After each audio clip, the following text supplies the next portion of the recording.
When my mother-in-law saw my parents, her mouth twisted in disgust. "The back row," she sneered, pointing to a drafty table near the kitchen doors. "Your family doesn't fit our image." My parents, hardworking people who sacrificed everything for me, hung their heads and quietly walked to the shadows. My groom stood beside me, saying nothing. He just looked away, too weak to challenge his mother on our wedding day. They thought I would stay quiet to save face. They thought I'd let them humiliate the two people I love most in the world just to preserve their pristine, upper-class fairy tale. But they forgot one tiny detail. I was holding the wireless microphone. Before you find out how I shattered their precious evening into a million pieces, comment down below which city or country you're watching from. I love seeing how far our community reaches. Now, here's what happened.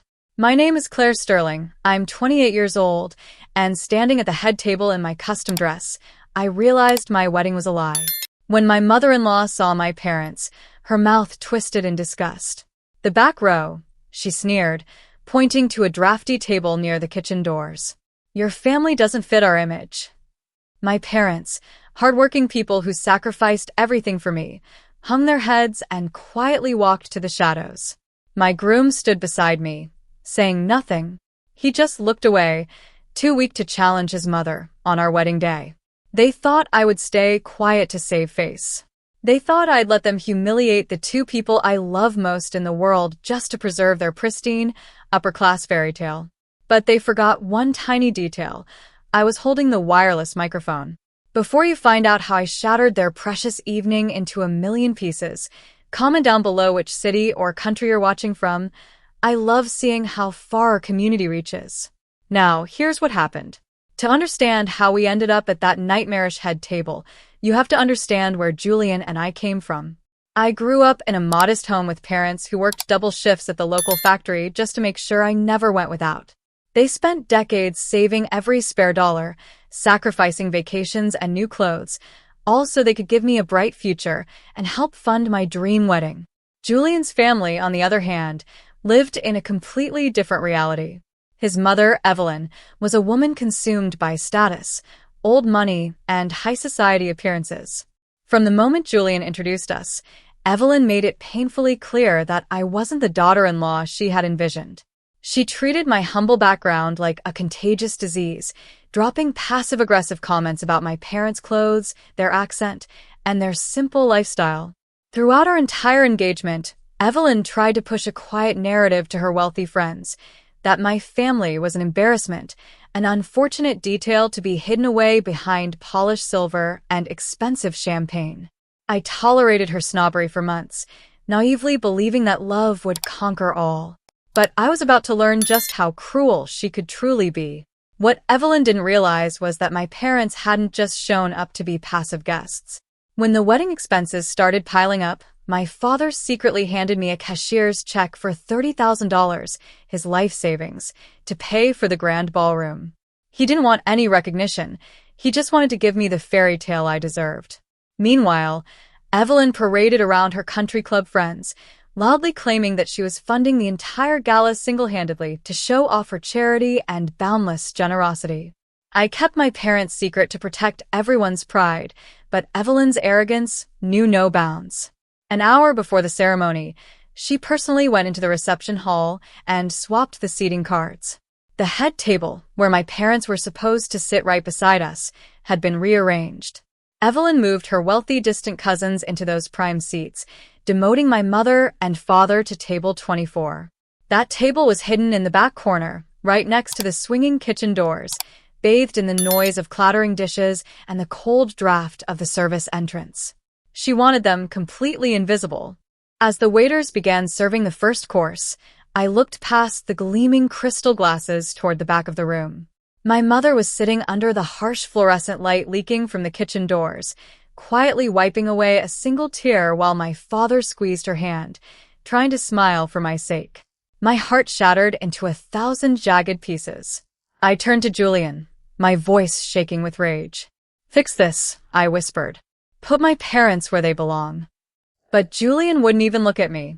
He just took a slow sip of his wine and muttered, "Claire, please don't make a scene now. My mother's friends are watching." Just ignore it for tonight and we'll deal with it later. That was the exact moment something inside me snapped. I realized I wasn't just marrying a man. I was tying myself to a family of cowards and bullies. Respect for my parents meant far more to me than keeping up appearances for a room full of strangers. Without saying another word to Julian, I stood up from the head table, walked straight over to the DJ booth, and grabbed the master wireless microphone. It was time for my toast. The music faded, and a quiet hush fell over the grand ballroom as I stepped into the center of the dance floor, smiling sweetly. "Good evening, everyone," I said, my voice echoing clearly through the speakers. "I want to thank you all for coming. But most of all, I need to give a special thanks to my mother-in-law, Evelyn, for showing everyone here the true meaning of family." Evelyn beamed, straightening her diamond necklace, expecting a glowing tribute. But my smile turned to ice. You see, Evelyn spent all evening boasting about how she funded this lavish party. But what she forgot to mention is that the $30,000 venue fee was paid in full, in cash, by my wonderful parents. Gasps rippled across the room. I pointed directly toward the back corner. My parents, who worked double shifts at a factory their whole lives, sacrificed their savings so I could have this dream day. Yet, Evelyn decided they weren't fit for her image and banished them to table 24, right next to the trash cans and kitchen noise. The room went dead silent. High society guests turned their heads, staring in horror at the back table, then back to Evelyn, whose face drained of all color. Beside her, Julian looked like he was about to vomit. "So, to my new family," I concluded, looking Julian dead in the eye, "thank you for showing me exactly who you are before it was too late." Before the crowd could process the shockwaves, Evelyn sprang from her chair, her face red with rage, as she rushed toward the dance floor to snatch the microphone. But I was already done. I handed the mic back to the stunned DJ, held my head high, and turned my back on the entire room. I walked straight past the frozen ice sculptures and grand floral arrangements, heading directly to table 24. My parents were staring at me with wide eyes, caught between disbelief and pride. I took my mother's trembling hand, grabbed my father's arm, and said softly, "We're leaving." Julian came sprinting into the parking lot after us, his bow tie untied and his voice cracking. "Claire, stop. You've completely humiliated my mother. You ruined our entire wedding." I stopped near my car and looked at him, the man who couldn't even defend my parents from his mother's cruelty. "No, Julian," I said calmly, unspinning the diamond band from my finger. "Your mother ruined this wedding. You just let her do it." I pressed the ring into his palm, got into the car with my parents, and drove away without looking back once. 3 months later, my annulment was finalized, cutting all ties to Julian and his family for good. Because the venue contract was in my name, my lawyer successfully recovered every single dollar my parents had paid, returning their hard-earned life savings back where it belonged. Evelyn, on the other hand, got the public humiliation she so richly deserved. High society circles move on gossip, and word of my microphone speech spread like wildfire across her country club. Her wealthy friends realized the truth behind her charitable facade, and she became an outcast in the very community she tried so hard to impress. Julian tried calling me several times to apologize, but I blocked his number and never looked back. Today, my parents and I are closer than ever. Free from the shadow of toxic people, I built a thriving new life grounded in genuine love and mutual respect. Looking back, ruining my own wedding was the best decision I ever made because it saved my life. What would you have done if you were in my shoes?